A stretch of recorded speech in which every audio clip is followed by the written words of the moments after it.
You're not my biological child, so I forgot to put your name in the will, my dad announced at his birthday party. The room erupted in laughter, except for me. I walked up, quietly placed my gift on the table, just a single sheet of paper. Then I ripped it to pieces right in front of him. When he managed to piece it back together, his face turned white. The ink on the check was still wet, but my hand didn't tremble. $4 million. It was the price of a dream I thought would finally buy me the one thing I had been denied since I was 3 years old. A seat at the table. A place in the family heart. But as I stood outside the massive wrought iron gates of the Harper estate, the ocean breeze chilling my neck, I didn't know that within the hour, my father would stand before a crowd of the city's elite and announce to the world that I wasn't just an outsider. I was a mistake he intended to erase. My name is Graham Martin. And this is how I lost everything, only to realize I never had anything to begin with. I remember the day they brought me home. I was 3, clutching a tattered teddy bear with one eye missing. Robert and Ellen Harper looked like gods to me. They were wealthy, beautiful, and seemingly overflowing with love. For 5 years, I was their little miracle. Robert would carry me on his shoulders through the manicured gardens, promising me that one day, all of this, the legacy, the name, the empire, would be mine to protect. Then, the real miracles arrived. James and Lily. The golden twins. The biological heirs. The shift wasn't a sudden explosion. It was a slow, agonizing cooling of the sun. Suddenly, the new clothes stopped coming. My birthdays, once celebrated with magicians and tiered cakes, became an afterthought. A grocery store cupcake left on the kitchen counter while the family was out at a private dinner. I became the extra child. The ghost in the hallway. Graham, don't touch that, Ellen would snap, pulling a crystal vase away from my reaching hand. That's an heirloom for James. You wouldn't understand the value of things that don't belong to you. The value of things that don't belong to me. She wasn't just talking about the vase. She was talking about the roof over my head. She was talking about the name Harper that I wore like a borrowed coat that was 3 sizes too small. The turning point happened when I was 9. James had broken a window-playing ball in the house. When Robert came home, red-faced and roaring, James pointed his trembling finger at me. It was Graham. He told me he'd hit me if I didn't let him play. It was a blatant lie. I hadn't even been in the room. I looked at Robert, expecting him to see the truth in my eyes, the way a father should. Instead, I saw a stranger. He grabbed me by the collar, his grip tight and clinical. You are a guest in this house, Graham, he hissed, his voice a low vibration of pure resentment. We took you out of the gutter. We gave you a life.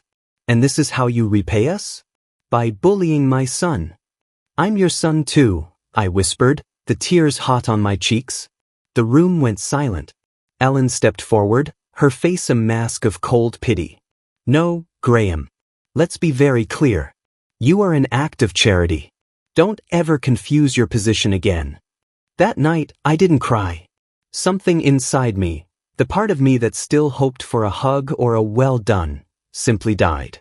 I realized then that I wasn't a member of the family. I was a placeholder.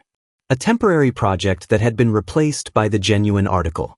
The next 9 years were a masterclass in invisibility. I studied until my eyes bled.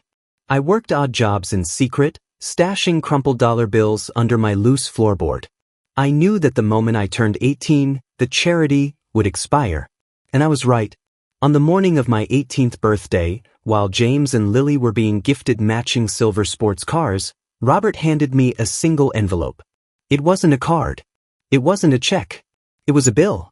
A detailed list of what my upbringing had cost them over the years.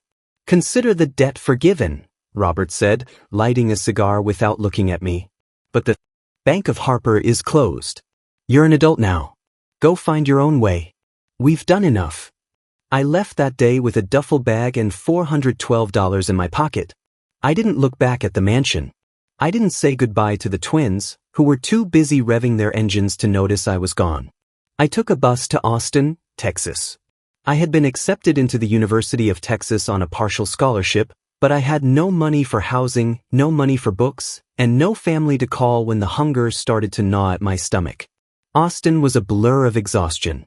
I worked 3 jobs: flipping burgers at noon, shelving books at the library at sunset, and delivering pizzas until 3 a.m. There was 1 week in February, the coldest winter on record. My old beat-up bike had a flat tire I couldn't afford to fix. I had to walk my delivery route in the snow.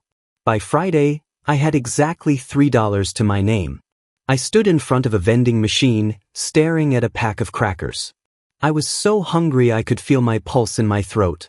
I looked at those $3 and thought of Robert Harper sitting in his wood-paneled study, sipping a scotch that cost more than my entire life.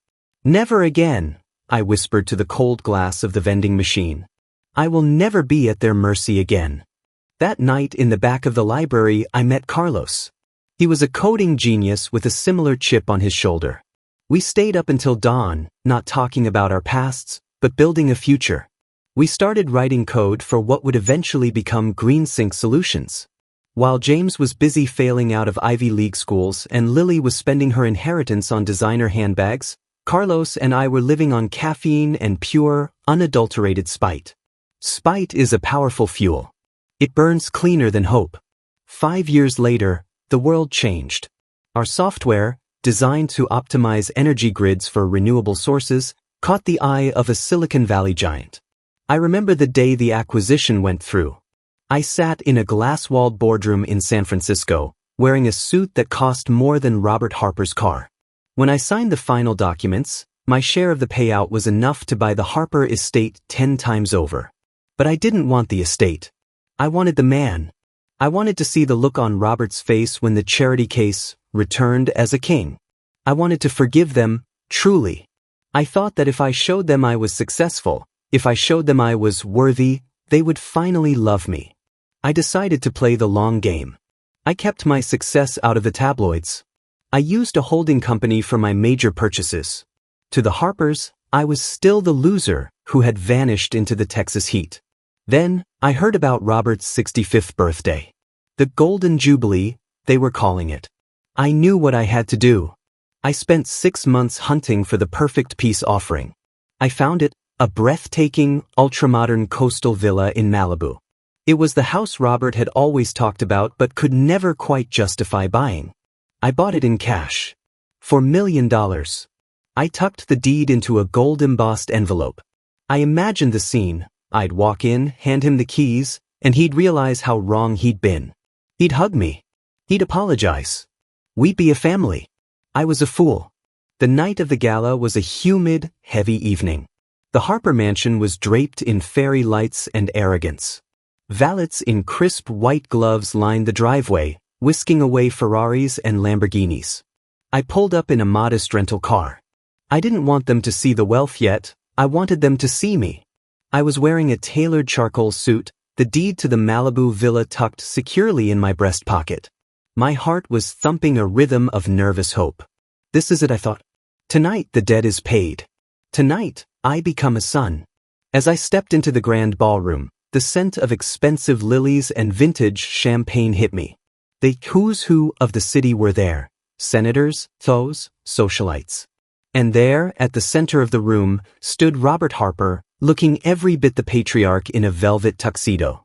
I approached him, my throat dry. "Happy birthday, Robert." He turned, his eyes narrowing as if squinting at a smudge on a window. "Graham? What on earth are you doing here?" Before I could answer, Lily and James appeared. Lily looked at my rental car keys on the table and let out a sharp, melodic laugh. "Oh look, James. The prodigal guest has returned. Did you hitchhike all the way from Texas, Graham? Or did you finally save up for a bus ticket?" James smirked, adjusting his Rolex. "Careful, Lily. He's probably here to ask for a loan. Dad, you should check your silver before he leaves." The sting was familiar, but I pushed through it. I reached for the gold envelope. "I didn't come for money, Robert. I came to give you something. I wanted to show you that I'm grateful for..." "Grateful?" Robert interrupted, his voice booming loud enough to catch the attention of the nearby guests. "You want to show me gratitude? Then leave. You're depressing the guests with that cheap suit." A few people chuckled. My face burned, but I held my ground. "Just open the envelope, please. It's important." Robert took the envelope with 2 fingers, as if it were contaminated. He didn't open it.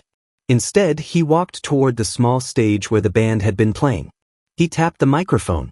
Clink, clink, clink. The room fell silent. "Ladies and gentlemen," Robert began, a cruel glint in his eye. "As you know, tonight is about legacy. It's about the future of the Harper name. And as I turn 65, it is time to formalize the passing of the torch." He looked directly at me, his lip curling. "There has been some confusion over the years regarding my first son. Let me set the record straight tonight, publicly. Blood is the only thing that matters. Character is inherited. And today, I have officially amended my will." He gestured to a large leather-bound document on a pedestal. "James and Lily will inherit everything. The estates, the firm, the trust funds. As for Graham..." He paused, letting the silence hang like a guillotine. "Graham Martin is no longer associated with this family. He has been legally and officially removed from my will. He is not a Harper. He never was. He was a charity project that failed to yield a return." The room gasped. I felt the air leave my lungs. It wasn't the money. I had more money than he did. It was the calculated, public cruelty. He didn't just want to disinherit me. He wanted to destroy my dignity in front of the world. James raised a glass toward me, a sneer of pure victory on his face. Lily whispered something to a friend and pointed at my shoes. Something snapped. Inside me, the hope that had been flickering in my chest for 20 years finally went out, replaced by a cold, hard clarity. I realized I was holding a $4 million gift for a man who wouldn't even give me a glass of water if I were dying of thirst. I stepped forward, walking right up onto the stage. The security guard moved to stop me, but Robert signaled him to wait. He wanted to see me beg. "You're right, Robert," I said, my voice steady, amplified by the microphone. "Blood is important. It tells you who you're related to, but it doesn't tell you who your family is." I took the gold envelope back from his hand. He let it go with a scoff. "You thought I came here to ask for a place in your will?" I laughed, and for the first time in that house, it was a real, honest laugh. "Robert, I don't need your money. I've spent the last 10 years building an empire while your real son was busy crashing cars and your real daughter was busy spending your capital."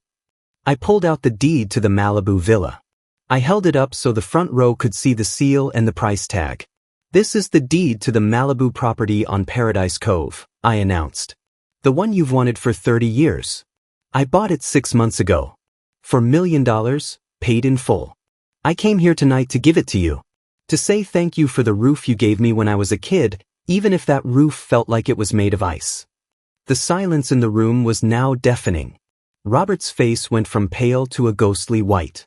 His eyes dropped to the paper, recognizing the legal seal of the Malibu district. "Graham," he stammered, his voice losing its edge. "I didn't know you were. Why didn't you tell me?" "Because I wanted to see if you loved the son or the success," I replied. "And tonight you gave me my answer." I looked him dead in the eye. Then, slowly, deliberately, I gripped the top of the deed. Rip. I tore the $4 million document down the middle. Rip, rip. I tore it into smaller and smaller pieces until it was nothing but white confetti. I tossed the scraps into the air. They drifted down like snow, landing on his expensive velvet lapels and his polished shoes. "The house stays in my name," I said, my voice a whisper that carried through the speakers. "I think I'll turn it into a retreat for foster kids. Children who actually need a home. Unlike you, who only needs an audience." I turned and walked off the stage. I didn't look at James, who looked like he'd swallowed his tongue. I didn't look at Lily, whose jaw was literally hanging open. As I reached the doors, I felt a hand on my arm. It was Aunt Margaret, Robert's sister. She was the only one who had ever been kind to me, but she had always been too afraid of Robert to speak up. "Graham," she whispered, her eyes brimming with tears. "I am so sorry. Please, don't let them turn you cold." I squeezed her hand. "They didn't turn me cold, Margaret. They just turned me loose." I walked out into the night. Behind me, I could hear the party starting to crumble into hushed, gossiping whispers. Robert Harper was standing in the center of the room, surrounded by his real family, looking older and smaller than I had ever seen him. I got into my rental car and drove. I didn't head back to a hotel. I drove straight to the airport. The flight back to Austin was the quietest 5 hours of my life. I stared out the window at the darkness of the Atlantic, watching the distant lights of ships below. For the first time since I was 3 years old, the weight was gone. The invisible backpack filled with the stones of their disapproval had finally been cut loose. I expected to feel angry. I expected to feel a burning desire for more revenge. But as the plane touched down in Texas, all I felt was peace. A few days later, my phone began to blow up. It started with a text from James. "You think you're so smart? Dad is losing his mind because of that stunt. You've embarrassed us. Send the paperwork for the house, or we're suing for emotional distress." I blocked him without replying. Then came the calls from Robert. 5 missed calls. Then a voicemail. His voice sounded different, no longer the booming roar of a lion, but the raspy, uncertain tremor of an old man. "Gravy, we need to talk." The party. Things got out of hand. I was stressed about the firm. I didn't mean what I said about the will. "Let's sit down. Bring the Malibu papers. We can fix this." I listened to it once, deleted it and changed my number. He wasn't looking for his son. He was looking for the $4 million lifeboat I had dangled in front of him. He was mourning the loss of a transaction, not the loss of a relationship. 6 months passed. My company, GreenSync, hit a new milestone, and our expansion into the European market made headlines. But the real work was happening at the Malibu villa. I didn't sell it. I followed through on my promise. I renovated the entire 10-bedroom estate. I stripped away the cold marble and the pretentious gold leaf, replacing them with warm wood, bookshelves, and art rooms. I named it the Harper Martin Foundation. It became a transitional home for kids aging out of the foster care system.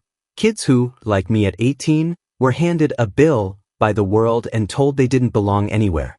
We provided them with scholarships, coding boot camps, and most importantly, a sense of permanency. One afternoon, while I was at the villa supervising the arrival of a new group of students, a car pulled up to the gate.